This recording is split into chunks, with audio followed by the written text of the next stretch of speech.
లేదంటే ఆఖరిని బట్టి దేవుణ్ణి దూషిస్తారు, జాగ్రత్త. రెండవది సమాధాన పరచాలిక, గొడవలకు దిగకూడదు, సమాధాన పడాలి. గొడవ ఏదైనా కొని ఇవి ఇట్లా చేద్దాం, క్లోజ్. నువ్వు అన్నావా, నేను అన్నానా, ఆమన్నదా, ఈమన్నదా, ఆయన అన్నాడు, ఈయన అన్నాడు, ఏది జరిగింది, అది జరిగింది, ఇది జరిగింది, సాక్షులు ఎవరు, ఓహో ఏది లేదు. ఏం అవసరం లేదు, సాక్షులు అవసరమా, ఏం అవసరం లేదు. ఏది ఆ గొర్రెల కాపల పిలు, ఈ కాపల పిలు అన్నాడా, లేదు, ఏది లేదు, క్లోజ్, సమస్య లేదు. అట్లా చేయగలిగాలి మనం. ఓకే, ఫస్ట్ పాయింట్ అయిపోయింది. రెండో పాయింట్ ఏంటి, ఇక ప్రేమ చూపించాలి.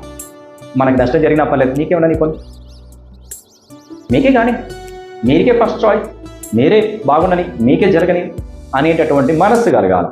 ఎందుకంటే మన సహోదరుడే మన సహోదరి. నీకు ఆ గుణం ఉంటే నువ్వు అడగకముందే దేవుడు విస్తారమైన ఆశీర్వాదాన్ని ఇస్తాడు. నీ సంతానాన్ని కూడా ఆశీర్వదిస్తాడు. బలిపీఠం కట్టి ఆరాధన చేయి, స్తుతించు, మహిమపరచు, ప్రార్థన చేయి. దేవుడు ఈరోజు నీతోనే మాట్లాడేది.